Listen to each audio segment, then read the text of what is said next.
नमस्कार, आप देख रहे हैं हमारा समाचार में सागर चौधरी। आज दूसरा दिन जब पुलिस की गिरफ्त से 3 पत्रकारों पर हमला करने वाले अपराधी गिरफ्त से बाहर। हालांकि 3 लोगों को गिरफ्तार किया है पुलिस थाने में, लेकिन उसको गिरफ्तारी भले ही कहे पुलिस, लेकिन हम उसको कहेंगे कि आत्मसमर्पण पुलिस उन वालों के सामने किया है। आलोक सैनी जी एसीपी हमारे साथ है। सैनी जी, क्या कुछ गिरफ्तारी हुई है उसके बारे में हमें थोड़ा सा बता दीजिए, और कितने लोगों को गिरफ्तार किया है? अभी इस मुकदमे के अंदर अनुसंधान चल रहा है। इसमें अभी तक 3 लोगों की गिरफ्तारी हो चुकी है। गिरफ्तार किया गया है या आत्मसमर्पण उन्होंने थाने पर आकर किया है? अनुसंधान के अंदर गिरफ्तार किया गया है। एक वीडियो वायरल हो रहा है जिसमें उनकी पीठ थपथपाई जा रही है जब वो पुलिस के अंदर एंट्री कर रहे हैं थाने के अंदर। ये हमने अभी देखा नहीं। तो ये आलोक सैनी जी हैं जो कह रहे हैं, एससीपी वैशाल नगर, जिन्होंने कहा है कि 3 लोगों को गिरफ्तार किया गया, 3 पत्रकारों के हमले के ऊपर। और हमारे साथ अब भोपालगढ़ विधायक पुखराज गर्ग हैं, इंदिरा बावरी हैं, उनसे भी जानकारी लेंगे। लगातार वो यहाँ पर प्रयासरत हैं और न्याय दिलाने के लिए बैठे हैं। हालांकि यहाँ पर आज हनुमान बेनीवाल भी पहुंचने वाले थे, लेकिन उससे पहले शाम को पहुंचे हैं भोपालगढ़ विधायक पुखराज गर्ग, इंदिरा बावरी जी, जो कि लगातार अपनी आवाज उठाते नजर आते हैं और बेसहारा बेजुबान और जो लोग हैं उनकी आवाज उठाते हैं। पुखराज साहब, आज दूसरा दिन हो गया, ये तो पराकाष्ठा हो गई कानून की कि 2 दिन बाद में भी अभी तक गिरफ्तारियां नहीं हुई और पत्रकारों पर इतना बड़ा हमला हुआ उसके बावजूद। देखिए, पत्रकार जो लोगों को न्याय दिलाने की बात कर रहे थे, शोषित वंचित लोगों को न्याय दिला रहे थे, ऐसे लोगों पे हमला होना मैं समझता हूँ सरकार का बिल्कुल प्रदेश की राजधानी के अंदर दिन दहाड़े इससे ज़्यादा कोई अपराध की प्रकाष्ठा नहीं हो सकती। तो मैं तो इस कृत्य की निंदा करता हूँ। और सरकार तो फेलियर ही है, बिल्कुल ही। सरकार है कहाँ? सरकार होती तो कार्रवाई हो जाती। अभी तक 2 दिन हो गए उस बात को, विधायक धरने पे बैठे हैं। अभी ये बता के गए भाई 3 जनों को अरेस्ट किया है, 4 अभी और बाकी है। एक सरपंच है, तो सरपंच कौन सी बड़ी तोप है भाई? जब एमएलए ही अंदर गया है धौलपुर वाला, तो सरपंच को ही उठा के टेको अंदर। वो कानून से बड़ा थोड़ी है वो सरपंच। पुखराज जी, क्या कोई विधायक है या कोई जनप्रतिनिधि है और गलत काम करता है तो क्या वो सजा का हकदार नहीं होता? आगे बहुत सारे ऐसे जनप्रतिनिधि हैं जिन्होंने सजा भुगती है, जिन्होंने गलत किया है, तो हकदार तो होता ही क्यों नहीं होता है? 5 मिनट पहले कानून से बड़ा कोई नहीं है। संविधान में सबको अधिकार दिया है, उससे ऊपर कोई नहीं है, चाहे विधायक हो, चाहे सरपंच हो, चाहे कोई। 5 मिनट पहले मैंने आपके मोबाइल पे एक वीडियो भेजा है जिसमें आप देख सकते हैं कि किस तरीके से जिन लोगों ने आत्मसमर्पण किया है जोटवाड़ा थाने के अंदर, उनकी पीठ थपथपाई जा रही है। तो इसको गिरफ्तारी कहेंगे या आत्मसमर्पण कहेंगे इसको? नहीं, गिरफ्तारी मैंने देखा नहीं, वीडियो कौन तो रहे थे गिरफ्तारी? अब हमने अभी आपके व्हाट्सएप नंबरों पे भेजा है, लेकिन वो देखिए, उसमें ऐसा लग रहा है कि जो वहां पे खड़े हैं उनका सम्मान किया जा रहा है और उनकी पीठ थपथपाई जा रही है जैसे तो उनका स्वागत किया जा रहा हो। तो ऐसा क्या होना कानून के अंदर उचित है? पुलिस वाले थपथपा रहे थे क्या? कुछ लोग थे वहां पर, बहुत से लोग, उनके साथ में थपथपाते हो गए। लेकिन थाने के बाहर पुलिस की मौजूदगी में इस तरीके का वाक्य होना क्या उचित है? पुलिस को कार्रवाई करनी चाहिए। अगर पुलिस की मौजूद में होगा तो शर्म आनी चाहिए पुलिस को। राजस्थान में लगातार चाहे बलात्कार जैसे मामले हो, मंत्रियों के बेटों पर बलात्कार के मामले सामने आ रहे हैं, खुद मंत्रियों पर, जो कि जाट समाज से कई मंत्री आते हैं, उनके ऊपर ऐसे मामले आ रहे हैं। उसके बावजूद अशोक गहलोत सरकार सुन बैठी है, शांत बैठी है। क्या कहना है इसको लेकर? सरकार है कहाँ? हम तो ये कह रहे हैं, कहाँ है सरकार? सरकार होती तो नावा के अंदर ऐसा प्रकरण नहीं होता। दिन दहाड़े एक उद्यमी किसान के बेटे को गोलियों से भून देना, बाहर से शूटर बुला के कर देना, और यहाँ भी वही दिन दहाड़े हुआ है। और चाहे महेश जी के बच्चे की बात हो, उस महिला को यहाँ राजस्थान में न्याय नहीं मिल रहा था, और 0 नंबर की FIR दिल्ली में जाके करवानी पड़ी। अभी कोटा के अंदर जिस देवा गुजर की हत्या हो गई, उसमें भी थोड़ी सी का नाम आ रहा है, लेकिन सरकार जांच नहीं करवा रही। ये तो सरकार के MLA और मंत्री जब खुद अपराध करने लगे, तो मैं समझता हूँ फिर क्या बाकी क्या बचा? हनुमान बेनीवाल से आज बड़ी उम्मीदें थी, सांसद साहब से यहाँ पहुंचने वाले थे, क्या कारण रहा जिसकी वजह से यहाँ पहुंच नहीं पाए? हनुमान जी बिल्कुल बातचीत कर रहे हैं। 3 गिरफ्तारियाँ हुई है, और भी हो जाएगी। उनके अभी घर पे बहुत सारे लोग आए हुए थे प्रदेश के, उनसे बातचीत चल रही थी, इसलिए वो आ नहीं पाए। आएंगे हनुमान जी ने तो हमें भेजा है, हमें भी तो हनुमान जी ने भेजा है कि आप लोग जाओ दोनों विधायक, तो हनुमान जी तो लगे हुए हैं। इंदिरा जी, आपका क्या कहना है? जिस तरीके से आप विधानसभा में भी लगातार मुद्दे उठाते रहते हैं और बातचीत करते, जिस तरीके से इन पिछले 3 सालों में आपने कांग्रेस सरकार को देखा है, क्या लगता है कि इससे पहले कभी इतनी अपराध बढ़े थे राजस्थान की सरकार में? देखिए, सरकार तो ऐसे चल रही है कि जैसे किसान का बेटा ही नहीं चलता है। जैसे सरकार ऐसे चलनी चाहिए कि चाहे गरीब किसान, आप जाट समाज की बात करें, समाज सब एक बराबर है, समाज की बात कोई नहीं है। समाज में चाहे कोई भी समाज हो, आज जैसे राजपूत समाज के सरपंच है, तो ऐसे दादागिरी नहीं चलेगा। और इस समाज की हर घटना देखो, आप हर विधानसभा में हो रही है कि हमारे बगल में आप कुर्सी डाल के कैसे बैठ गए, ये दादागिरी नहीं चलती है। क्योंकि अभी सब लोग एक समान है, सब समाज एक समान है। सिर्फ आप बोल रहे हो सरकार है, सरकार काहे की सरकार बताओ? हम हमेशा ऐसी घटना होती है दिन में, और कोई सरकार रोकने वाली नहीं है कि भाई पुलिस घूम रही है, आप लोग देख रहे हो, और लाइव चल रहा है, लाइव में आ रहे हैं, और पुलिस कोई भगवान नहीं होती है, पुलिस लाइव लेके और पकड़ के लाते। तो एक बार गिरफ्तार कर ले तो सब डरने वाले लोग ये भी परेशान हो रहे हैं, और आप भी हो रहे हैं। और एक पत्रकार को ऐसे मारते पीटते दिन में, तो बाकी जनता और पब्लिक है, इनका क्या होगा बताओ? सिर्फ एक ही आदमी है, हनुमान जी बेनीवाल साहब।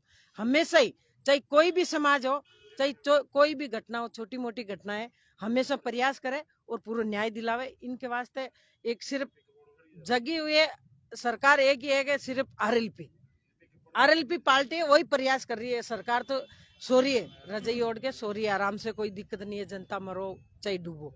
और सरकार बनाती कौन है? जनता ही बनाती है। और जनता को सरकार को ये समझना है कि जनता के साथ में ये होगा तो सरकार कैसे बनेगी, ये बताओ आप। तो सिर्फ एक ही आदमी, हनुमान जी बेनीवाल साहब, जो आपको न्याय दिलाए। आज समाज कोई भी हो, समाज की बात आप मैं नहीं करूं, समाज सब सरकार के लिए सब समाज एक ही बराबर है। सिर्फ एक ही आदमी है, सब समाज की सुने और सबके साथ में लेके चलता। आज मैं भी 2 विधायक है, आज मैं भी आराम से रह सकते हैं ना। कई विधायक एसी में सो रहे, कई एमपी सो रहे, पर हमारे पार्टी के चाहे 3 एमएलए तो भी पूरे राजस्थान में घूम रहे, पूरे राजस्थान को संभाल रहे कि कैसे चल रहा है, कैसे जो सरकार है, जो कैसी घटना हो रही है बड़ी बड़ी, कोई संज्ञान में नहीं लेती। न्याय नहीं मिलता इन 3 पत्रकारों को, तो अब आगे क्या करेंगे? तो न्याय नहीं मिलेंगे तो पूरा प्रयास करेंगे, और हनुमान जी पूरा प्रयास करेंगे। जब तक न्याय नहीं मिलेंगे तो आरएलपी सुख चैन से नहीं रहने वाली। हमारे साथ रणवीर गुड्डा जी भी है। रणवीर जी, अब आगे क्या निर्णय लिया गया है? क्योंकि 2 दिन के बाद गिरफ्तारियां तो अभी तक हुई नहीं है। देखिए, कल से यहाँ बैठ करके और कल सामूहिक कल अनशन का कार्यक्रम शुरू हो रहा है, और सभी दलों, बहुत सारे नेता आ रहे हैं, बहुत सारे लोग आ रहे हैं। आज कल से हमारे संख्या 4 गुना है, कल 10 गुना ज़्यादा होगी। और हम तो चाहते हैं कि सरकार और प्रशासन सिस्टम तो पूरा फेल है, इतना बड़ा हादसा हुआ है। हम तो कह रहे हैं केंद्र सरकार हस्तक्षेप करे, क्योंकि पत्रकारों के ऊपर, यानी लोकतंत्र के चौथे स्तंभ के ऊपर, तो ये एक फ्रीडम का जो राइट टू फ्रीडम, जो हमारा एक राइट है, कहने का मतलब ये है कि पूरे प्रदेश के अंदर पूरे चारों तरफ से विरोध हो रहा है, मांग हो रही है अपराधियों को गिरफ्तार करने की। अभी तक एक अपराधी को गिरफ्तार नहीं किया। सुनने में आ रहा है कि 3 लोगों ने सरेंडर किया है, उनके अपने हिसाब से आए हैं, आराम से, उनके ऊपर कोई पुलिसिया कार्रवाई नहीं हो रही है, उनका मनोबल बहुत बढ़ा हुआ है।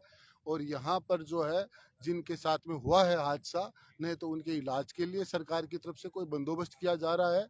और वो यहाँ पर अभी बड़ी मुश्किल से हमने सब ने मिल के, जो रामनिवास जी जो जाट हैं और हमारे साथी जो कमल जी देगड़ा है, उनको सब ने हमने रिक्वेस्ट किया है, यहाँ इन्फेक्शन हो सकता था, यहाँ पर उनमें एंटीबॉडी, आपको बता, रेस्ट नहीं किया उन्होंने। पूरा हाथ पैर टूटने के बाद में उनकी सूजन आ रही है पूरे शरीर के ऊपर, उनकी जान के साथ में कुछ हो गया तो कौन उसका जिम्मेवार होगा? किसी को चिंता नहीं है, प्रशासन को चिंता नहीं है, केवल और केवल इस मामले को रफा दफा और दबाने में लगे हुए हैं, जो कि दबा नहीं सकेंगे।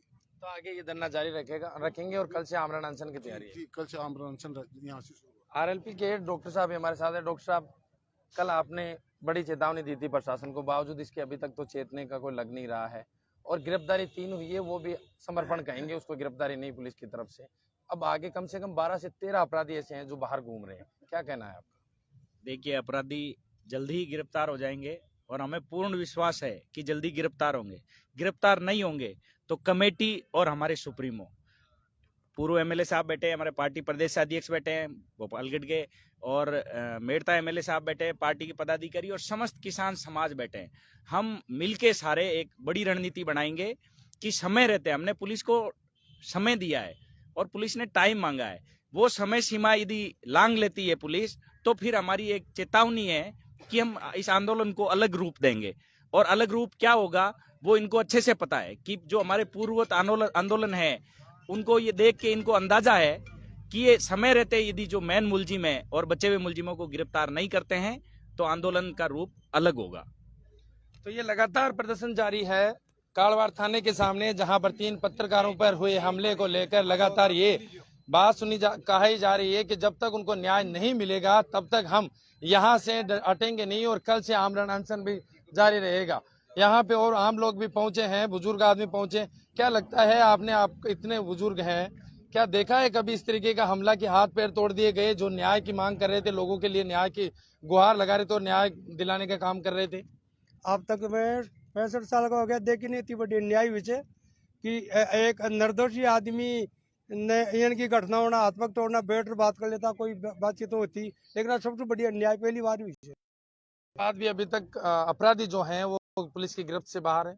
वो तो पुलिस की लापरवाही है, नहीं तो इनको तो 4 घंटा में कर लेना चाहिए ना, क्यों छोड़े, आदमी तो मर जाए, पुलिस वाला लापरवाही करेगा तो इनकी जिम्मेदारी है, लेकिन माना हत्या दोष है तो सजा भुगतानी जरूरी है। यदि अब नहीं करते हैं तो अगला आप क्या करना चाहेंगे, क्या सोच रहे हैं? नहीं करेंगे तो पूरी जनता ज्यादा से ज्यादा कल आकर के उनको जब तक न्याय नहीं मिलेगा तब तक लगातार यहाँ पर डटे रहेंगे।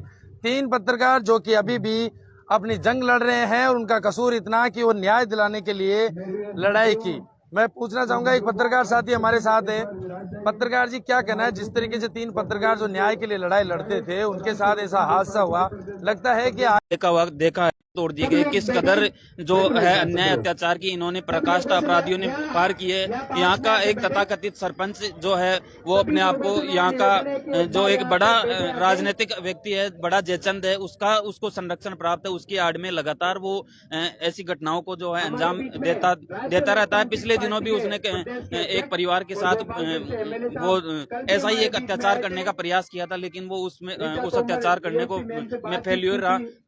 रही बात हमारे पत्रकारों के साथ जो अन्याय हुआ है उनको न्याय मिलने की, तो आज पत्रकारों के साथ ऐसा हो सकता है तो आम जनता किस तरह की उम्मीद, आप देख सकते हैं किस तरह का, आप भी एक लोकतंत्र के सिपाही हैं, आप देख सकते हैं किस तरह लोकतंत्र के जो सिपाही हैं उसके ऊपर हमला हुआ है। मेरे तो यहाँ मौजूद जन प्रतिनिधियों और आमजन से यही अपील है, साथ ही साथ मीडिया के मेरे बंधुओं से ये अपील है कि ज्यादा से ज्यादा इस घटना को जो है मीडिया के माध्यम से जनता के सामने लाए, पूरे देश के सामने लाए, प्रदेश के सामने लाए, और जो हमारे साथियों के साथ जिस तरह का अन्याय हुआ है उनको न्याय दिलवाने की प्रयास करिए। तो ये थे हमारे साथ साथी पत्रकार, और लगातार जब तक न्याय नहीं मिल जाता राष्ट्रीय लोकतांत्रिक पार्टी साथ खड़ी है, आम लोग साथ खड़े हैं, बहुत से नेता यहाँ पर खड़े हैं, प्रतिनिधि यहाँ पर खड़े हैं, और जब तक न्याय नहीं मिल जाता हम भी यहीं पर डटे हुए हैं। कैमरामैन देवेंद्र के साथ सागर चौधरी, जयपुर, राजस्थान।